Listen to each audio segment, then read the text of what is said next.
While public speaking may be a big fear for some, there are ways and methods to overcome it. This presentation on design and delivery will help meet those fears and conquer them. When delivering a presentation, every presentation has a main objective.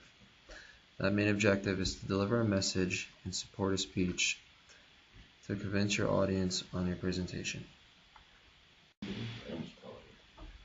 When delivering a presentation, you must know all components of it. One big component is your audience. They are the people you need to persuade and keep focused to deliver the message.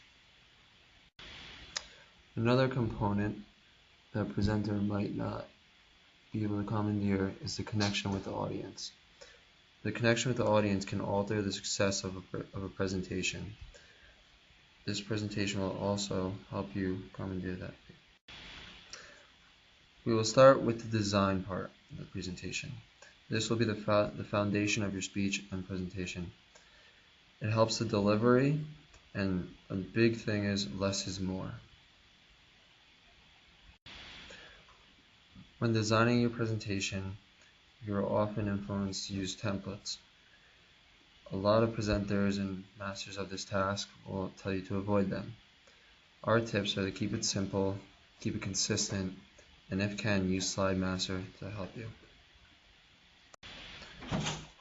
This part of the presentation gets us into the fonts, which will help you design your presentation. While most people think it's appropriate to use big giant fonts with their audience, that is not always necessarily the case.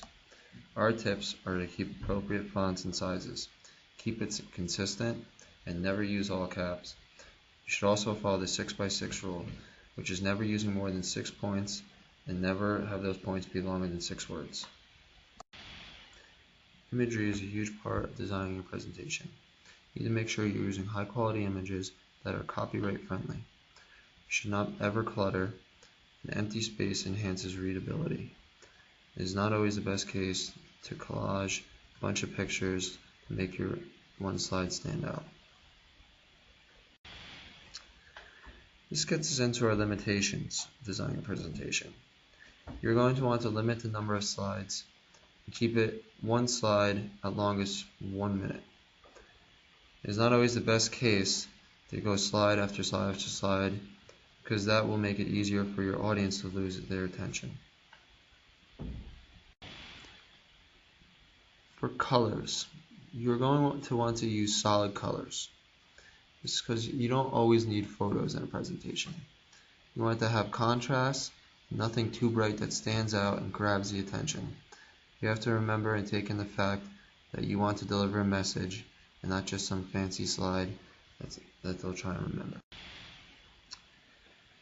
To help your delivery of a presentation, this part of design is very helpful. You need to make your slides have perfect readability. You need to make them very, very easy to read off for both the presenter and the audience.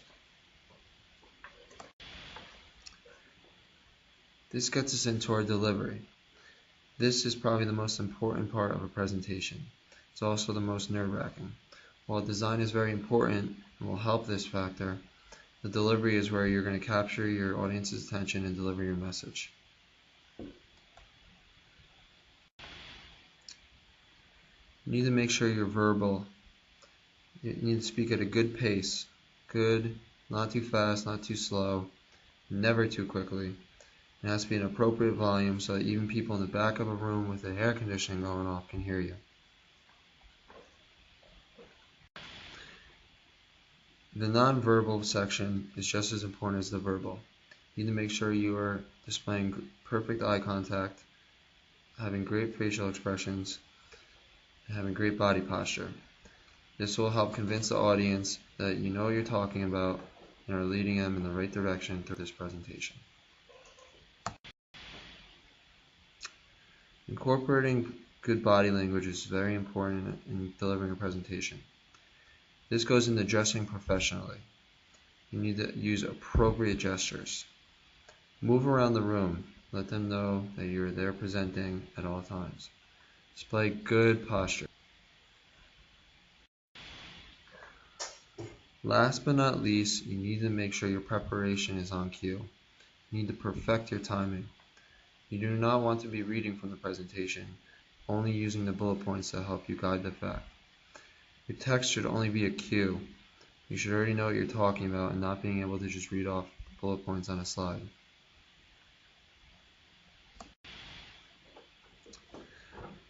Another overlooked common fact is the audience's behavior. There are methods and ways you can monitor your audience behaviors throughout a presentation. You have to make sure they're keeping focus so they understand what is being presented to them. If comfortable, necessary improvisation is beneficial to maintain focus. A big problem that many people have, also as myself, is using verbal fillers. Those are words like and oh. People get nervous about silences throughout their presentation, so they fill them with words like and ah. You need to plan these silences to emphasize points. That is what a good presenter will do. Presence is huge in presenting. You need to make sure your presence is felt from yourself and the audience. You need to provide a certain feel and atmosphere throughout the whole presentation in order for it to be successful. The slides must have good flow throughout the whole presentation. They must be properly ordered and leading into the next. Each slide needs to carry on the point and lead into the next beneficial factor you are going to give them. The flow is very important.